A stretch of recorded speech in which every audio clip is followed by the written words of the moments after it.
Hi, welcome to the Venue Vault. I'm your venue expert, Stacey, and today we're at one of my favourite venues, a venue I know really well with possibly my favourite owner, don't tell the rest.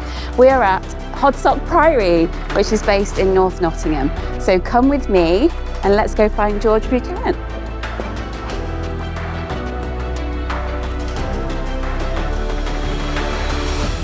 Hello. Hi, George. Hi, nice Hodsock, to see you. good to see you. Welcome. Thank you very much. Thank you for having us. We can't wait to have a look around and hear all about Hodsock Priory. Great. Come on in. Thank you. Lovely. So where are we, George? What's this room? This is known as the panelled hall. Okay. It's oak panelling throughout, Yeah. probably from trees felled on the estate. Oh, really? And Oh. it's a lovely, welcoming, historical room. We've kept it the same as it was built in the 1870s. I just noticed, actually, before we started filming, this photograph, which looks pretty the same as it is now. And when was that taken? In the 1880s, we think, 80s, wow. thereabouts. A lot of the paintings in that picture are still on the walls in here. This is a lovely display of the different ages of people who've lived here and enjoyed this space. Wallpapers by Watts of Westminster. It's been designed in the 1870s and is still produced today. It's hand printed. You'll find this in the corridors of the House of Lords as well. Oh, wow. So buildings of a similar era and style. And I can picture my grandfather in here, dressed in black tie, having cocktails before dinner.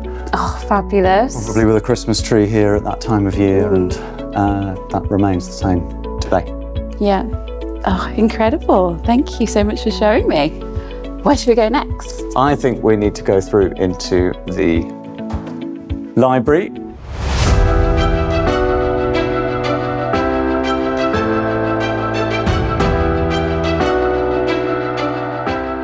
Here we go.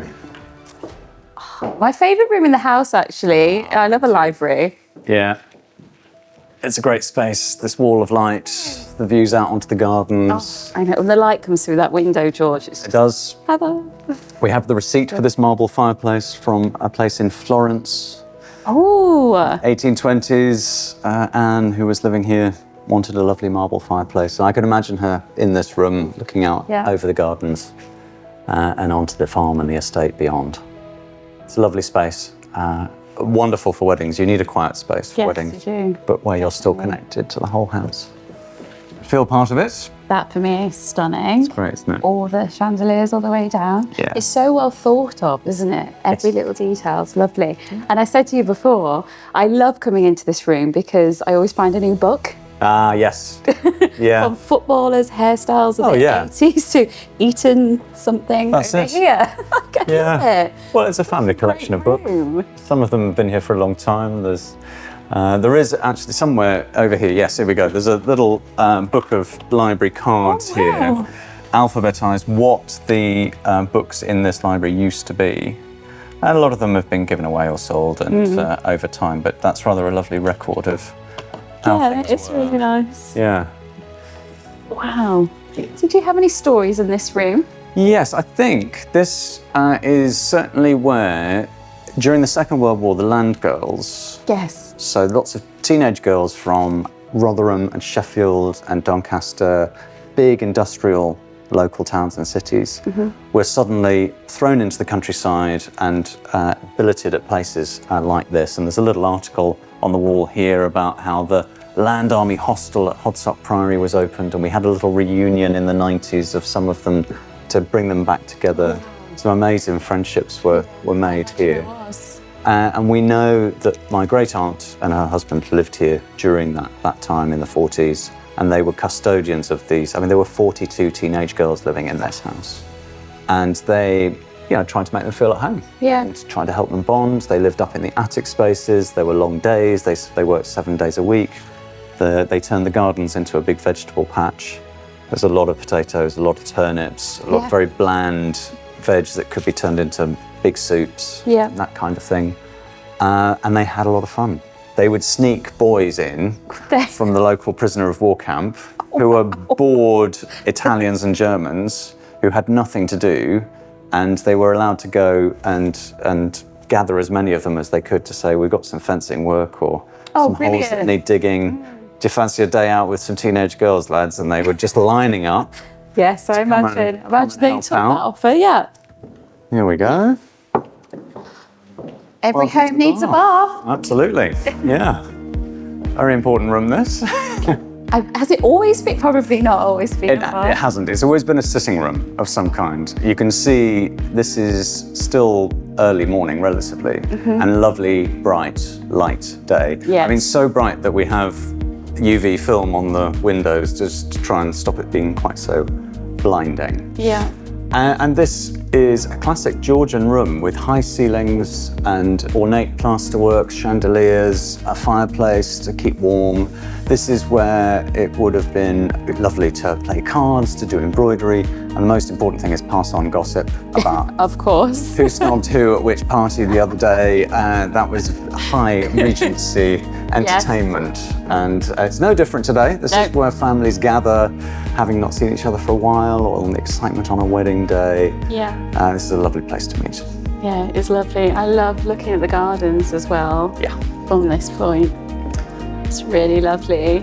I can share a story from this room if that's useful at this point. I love stories. Yeah. Yes, please. Okay, so we have the diary of someone who worked here called Dorothy Spencer. She came to work here when she was 12. Okay. When she was 12? She was the local undertaker's daughter, and the whole family was involved in some way, either in the village of Blythe, a couple of miles away, or here at Hodsock. So it's just like walking into the family business.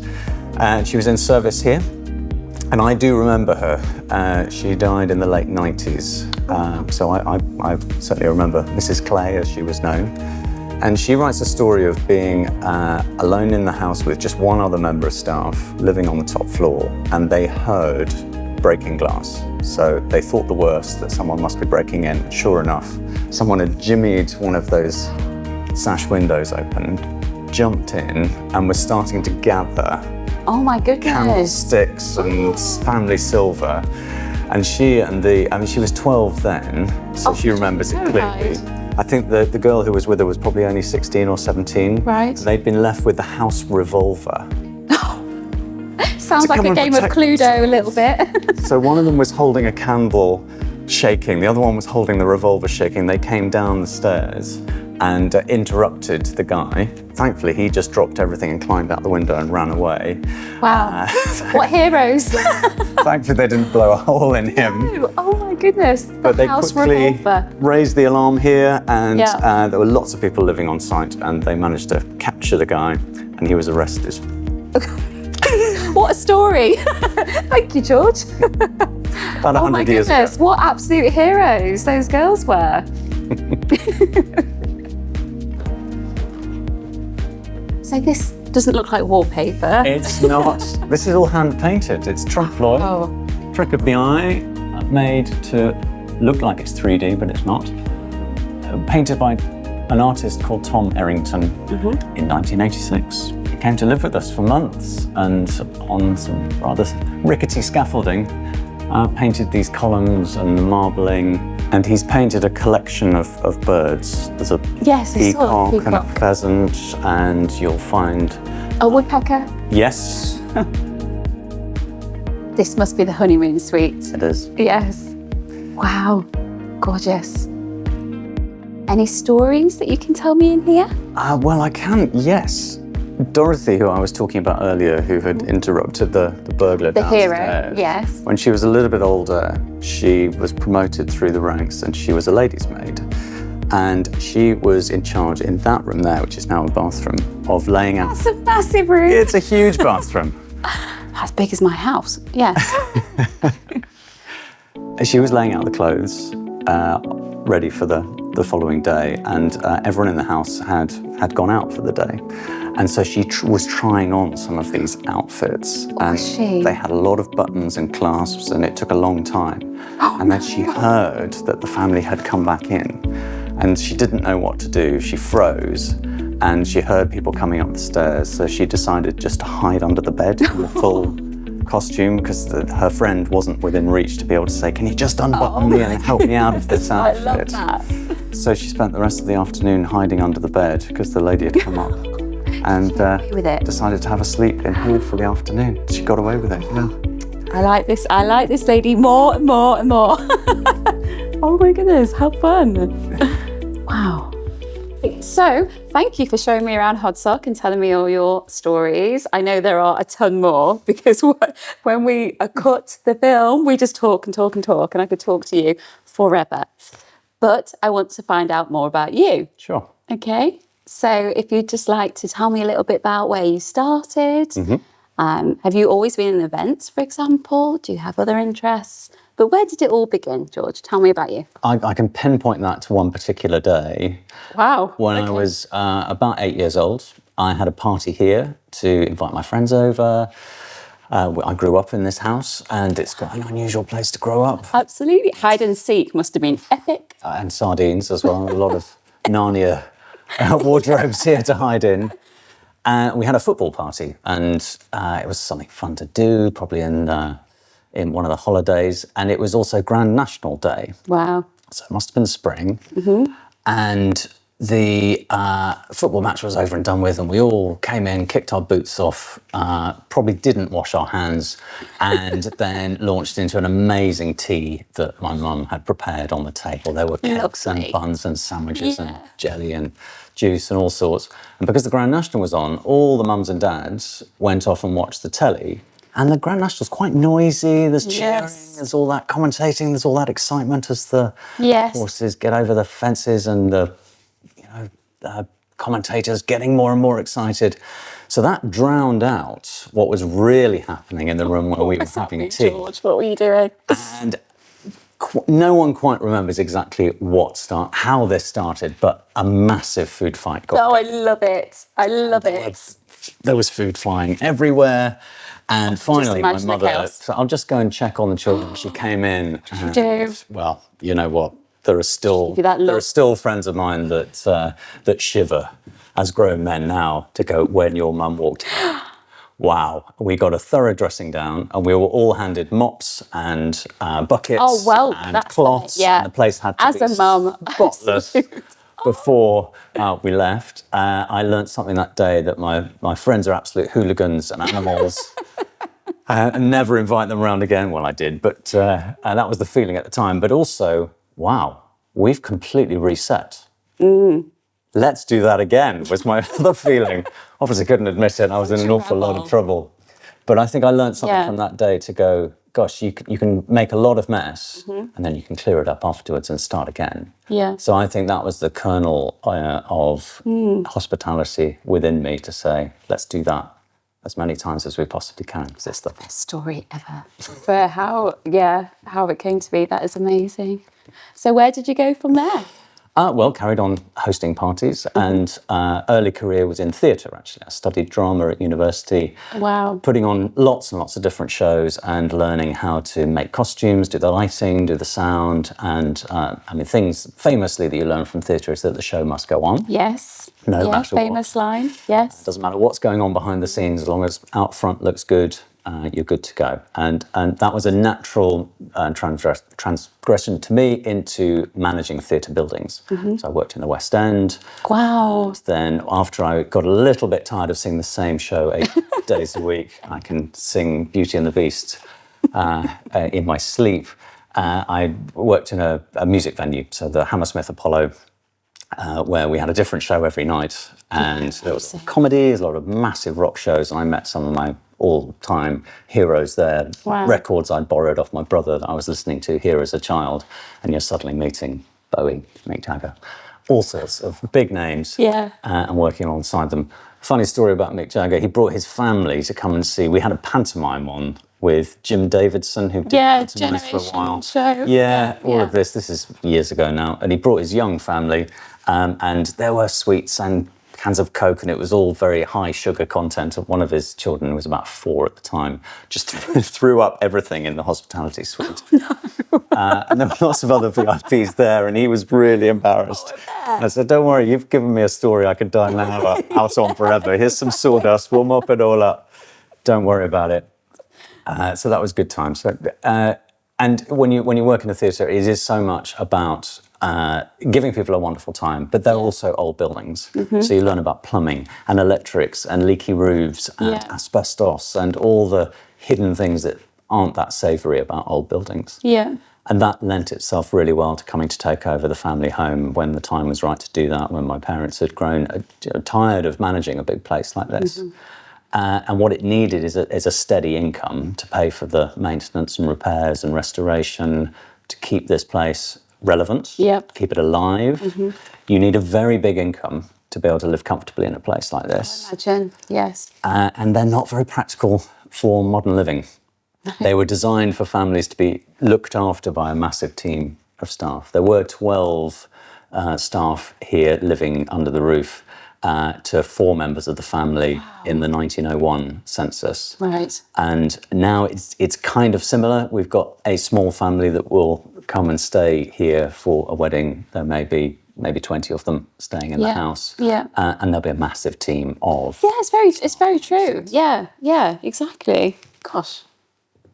Amazing. I never thought that theatre would be so similar to hospitality. It is. But lots of transferable skills there. That's it. So then you opened up your home to the public. Yeah, we did. And how was that? How was that letting people in your home? Well, I'd been so used to this. I'm the youngest of 4, and I spent a lot of my time in the 70s and 80s handing round canapes and topping up drinks and sharing glasses. For family parties. Family parties, that kind of thing. We've hosted some incredible events as a family here, including our own family weddings and other events. My father was Lord Lieutenant of Nottinghamshire for 20-odd years, so there was a lot of entertaining that happened here for the Queen's Jubilees and that kind of thing. And it felt natural to invite people in. We had been open for many years for our displays of snowdrops in the winter. Yes. So it's definitely an invasion of privacy, but if you're expecting that, you find ways to embrace it. And you also find that this is actually really key income, and it's keeping our team of staff employed, and it means that those projects we want to do can get done or can progress in short bursts. Yeah. The word I use all the time is nudgeful. It's not really a word, but it just means, have you had a nudgeful day? Have you nudged something along? Have you made that phone call? Have you made that appointment? Have you got the quote in? Because it can be pretty exhausting sometimes, life, and if you've done the bare minimum each day, that is easier. You can get further being I like that analogy, definitely. Amazing. So what's the future for Hodsock? I think weddings are here to stay. I think it's a really great use of the house. Yeah. I love to hear the clatter of heels and chinking of glasses. Yeah, lovely. The place comes to life, and it feels like our family home is being enjoyed by lots and lots of families. So nice, all year round. And it means that we have that the show must go on. You know, the deadlines over maintenance are really key. Yes, you can do that rewiring, but it has to be done by 3:00 Thursday so that we've got Friday to clear up and reset.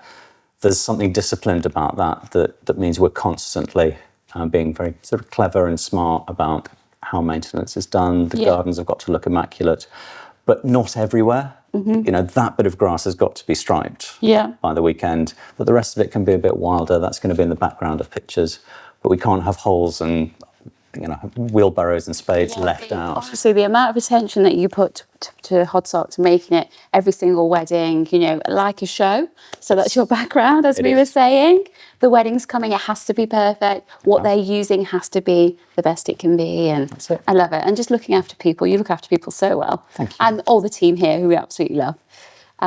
So any future projects you can let us know about? We have a lovely cottage here that is, we don't know how old it is. It's probably 1800s, but it could be much earlier. Right. And it's been lived in by the same family for 40-odd years. They've recently retired and moved away from the estate, and it's given us an opportunity to renovate it. It's going to be a 4-bedroom place for a bride to stay the night before her wedding. Okay. And just a lovely base to find yourself that's, if you want to, within walking distance or a short drive from the venue here. Just that comfort of knowing, okay, the night before my wedding, I know where I'm going to be. I don't have to worry about traffic. I can get my hair and makeup done. I can have my friends and family around me. There'll be a nice little garden to sit in if the weather's nice, or nice sort of sitting rooms to cosy up in if it's cooler or in the winter. What a great project. And that is underway. It's sort of a long way to go. An easy project? Is it quite easy? No, thankfully it's not a listed building, but it's heritage property. We're giving it the care and respect it needs. It's been a bit chilly. We want to make it lovely and warm and cosy. Yeah. And that's just taking the time that it needs to make sure it's beautifully done. And it's a rather lovely stage of, plastering is finished upstairs and on the staircase. And we've got some messy work to do on the ground floor, but it'll be absolutely brilliant when it's done. Oh, what a great project. Amazing. Well, thank you so much for inviting me to Hodsock today. I've had the best time. Cool. It's lovely to see you always. Thank you, George. Thank you.